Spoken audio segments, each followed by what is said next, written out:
ഇത്തവണ വന്നേക്കുന്നത് നമ്മുടെ ഓമിക്കുട്ടിയുടെ ഫസ്റ്റ് ബർത്ത്ഡേ ആണ്. Happy birthday.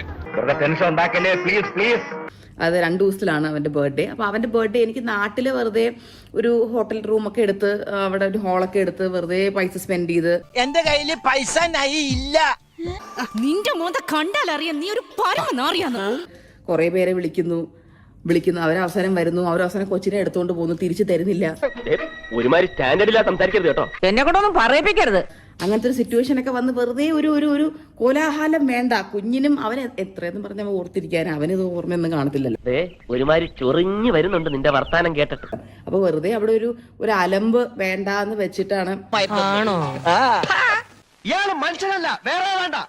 കാരണം നമ്മളും പിന്നെ അവസാനം എക്സോസ്റ്റഡ് ആയി പോകും. കാരണം എല്ലാ ഗസ്റ്റിനും വന്ന് ഗസ്റ്റ് എല്ലാവരും പോയിട്ടല്ലേ നമ്മൾ ഈ ഹോസ്റ്റ് ചെയ്യുന്നവർക്ക് അവസാനം അല്ലേ പോകാൻ പറ്റത്തുള്ളൂ. അയ്യോ, ഇങ്ങനെ പെമ്മക്കൾ ഉണ്ടാവാനേ പുണ്യം ചെയ്യണം. എന്റെ ക്ഷമ നീ പരീക്ഷിക്കരുത്. അല്ല, നിങ്ങളുടെ ഇതുപോലെ ബർത്ത്ഡേ ഫംഗ്ഷൻസിന് വരുന്ന ആൾക്കാര് പിള്ളാരപ്പെടുത്തക്കാരും അല്ലോ ആണോ? കൊച്ചിനെ എടുത്തോണ്ട് പോയിട്ട് തിരിച്ചു തരുന്നില്ല എന്ന് പറയാനെ കൊണ്ട് എന്നെ കഷ്ടല്ലേ? Common sense ഇല്ലാത്തതിന്റെ കുഴപ്പേ. ആൾക്കാർ നിങ്ങളുടെ കുഞ്ഞിന്റെ ഒരു ബർത്ത്ഡേ സെലിബ്രേഷൻ ആൾക്കാരൊക്കെ വരുന്നത് അലമ്പ.